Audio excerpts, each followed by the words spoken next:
नमस्कार, प्रणाम, स्वागत है एक बार फिर आप सभी का हमारे यूट्यूब मंच पर। आज जिस मुद्दे पर चर्चा करने वाले हैं, वो बहुत ही गंभीर मुद्दा है, बहुत ही गंभीर विषय है। बात करते हैं लॉरेंस बिश्नोई का। लॉरेंस बिश्नोई इन दिनों हर जगह छाए हुए हैं, टीवी चैनलों में, यूट्यूब पर, मतलब सोशल मीडिया के जितने भी साइट्स हैं, जितने प्लेटफ़ॉर्म हैं जहाँ पे लोग अपना वर्क करते हैं, वहाँ पे जिस कोई भी चैनल पर आप देखेंगे तो लॉरेंस बिश्नोई छाए हुए हैं। लॉरेंस बिश्नोई जब से बाबा सिद्दीकी की हत्या किए हैं और हत्या करने के बाद जब लॉरेंस गैंग के ये जिम्मेदारी लिया कि हमने इनकी हत्या करवाई है, तब से ट्रेंडिंग में है। और कुछ लोग तो यहाँ तक कहते हैं कि जिस तरह से गोडसे ने गांधी जी को मार करके देश को बचा लिया, उसी तरह से लॉरेंस बिश्नोई काम कर रहे हैं। देश को इनकी ज़रूरत है, इनके जैसे लोगों की ज़रूरत है। कहते हैं लॉरेंस बिश्नोई की। लॉरेंस बिश्नोई के बारे में 3 बातें करूँगा। लॉरेंस बिश्नोई कहाँ सही हैं, कहाँ गलत हैं, कब सही हो जाते हैं, कब गलत हो जाते हैं, इसके बारे में बात करूँगा। हालाँकि लोगों को जो कहना है वो तो कहते रहेंगे, उससे कोई फ़र्क नहीं पड़ने वाला, क्योंकि देश संविधान से चलता है। किसी के कहने से, हमारे कहने से, किसी और के कहने से नहीं चलता। सत्यता प्रमाण ये है कि देश संविधान से चल रहा है और आज के डेट में संविधान को भी तार-तार किया जा रहा है। कानून की धज्जियाँ उड़ाई जा रही हैं सरेआम, और ये सरकार ये दावा करती है कि जब से ये सरकार आई है, जितने भी गुंडा, माफिया, गैंगस्टर हैं, या तो जेल में हैं या फिर उनका सफाया कर दिया गया, उनका एनकाउंटर कर दिया, ऐसे दावा करती है ये सरकार। तो आइए आज एक ऐसे गैंगस्टर की बात करते हैं जो भारत देश में हत्या करने के बाद भी लोगों के दिलों पर राज करता है। लोग इसे अपना भगवान मानते हैं, आइकॉन मानते हैं। ऐसे लोगों की बात करते हैं, क्योंकि भारत देश में कुछ भी हो सकता है। लॉरेंस बिश्नोई किस जगह गलत है, किस जगह सही है, इस टॉपिक पे बात करेंगे। लॉरेंस बिश्नोई जब सिद्धू मूसेवाले की हत्या करवाते हैं, जो पंजाब के बहुत बड़े सिंगर थे, तो वहाँ जो उनके समर्थक थे, वहाँ भाई ये कहा गया, लिखा जाता था कि नहीं ये गलत हुआ, ऐसा नहीं करना चाहिए था। एक घटना मैं आपको और बताना चाहूँगा, जो राजस्थान के अंदर हुई थी आज से 4 या 5 महीने पहले। वो घटना है जयपुर की, जयपुर सिटी की, और वहीं के एक आदमी हैं, मतलब एक शख्स थे जिनका नाम था सुखदेव सिंह गोगामेडी, जो राजपूत करणी समाज के, राजपूत समाज से आते थे। राजपूत करणी समाज मतलब एक राजपूत करणी के अध्यक्ष थे, ऐसा कह लीजिए। तो उनकी हत्या जब होती है, 2 लड़के जाते हैं, बताया जा रहा था कि उनसे मिलने के लिए गए हैं, मतलब मिलने के बहाने जाते हैं।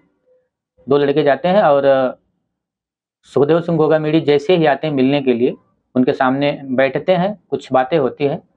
ज़्यादा से ज़्यादा 1 मिनट से कम का भी समय लिया होगा उन लोगों ने।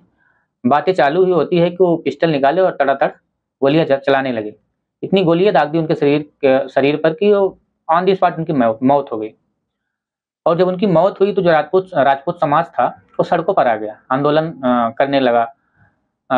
मतलब अपना जो क्रोध था, उनका जो गुस्सा था, वो अपना ज़ाहिर करने लगे। और जंतर मंतर पर, दिल्ली की जंतर मंतर पर एक मीटिंग रखी गई। वहाँ जो राजपूत समाज के लोग थे वो सारे आए हुए थे। तो जो स्पीच कर रहे थे उनका नाम शायद सूरजपाल सिंह है। मैं वीडियो का लिंक आपको डिस्क्रिप्शन में दे दूंगा, आप वहाँ से जाकर के वीडियो वॉच कर लेना। उनकी स्पीच मैंने पूरी सुनी थी और मैं समझता हूँ कि आप लोगों को भी सुनना चाहिए एक बार। सुनना ही नहीं बल्कि उस पे समझना भी चाहिए। तो जब वो स्पीच कर रहे थे, हालाँकि देखो मैं ये नहीं कह रहा हूँ कि कोई कौन सही है, कौन गलत है। ये मेरा कहना या मानना नहीं है।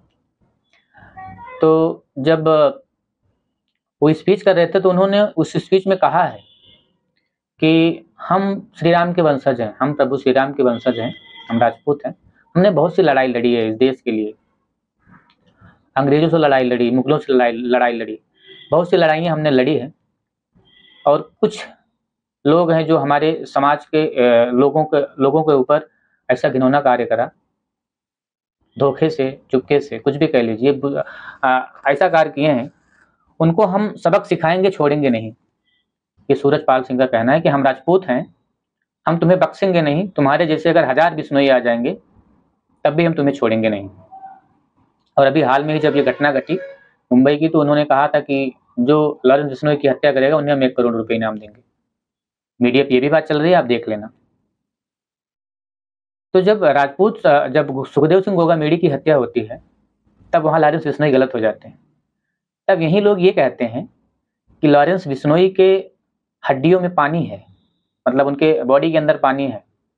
अगर तुम्हें ज़्यादा लड़ने का, मारने का शौक है तो सामने आ जाओ, 2-2 हाथ कर लो।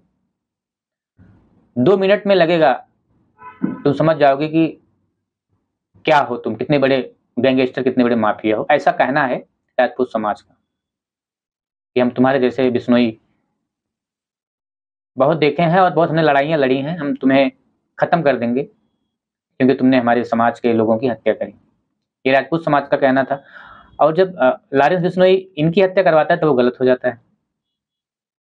लेकिन जब बाबा सिद्दीकी की हत्या होती है मुंबई के अंदर, तब सारे लोग उनको आइकन बना लेते हैं। सारे लोग कहते हैं बिश्नोई जैसे और लोग होना चाहिए इस देश में। अब सोचिए मानसिकता लोगों की, देखिए अगर आप कंपेयर करेंगे तो जाने वहां भी गई थी, जाने यहाँ भी गई थी। सिद्धू मूसेवाले के परिवार भी रहे होंगे, उनके भी माता पिता, उनके भी फैमिली रही होंगी। सुखदेव सिंह गोगामेड़ी जो मारे गए, उनकी भी फैमिली रही होगी। और जो बाबा सिद्दीकी हैं, उनके पास भी फैमिली रही होगी। सबके पास फैमिलियां होती हैं, सबको अपना होने का डर, मतलब दुख होता है।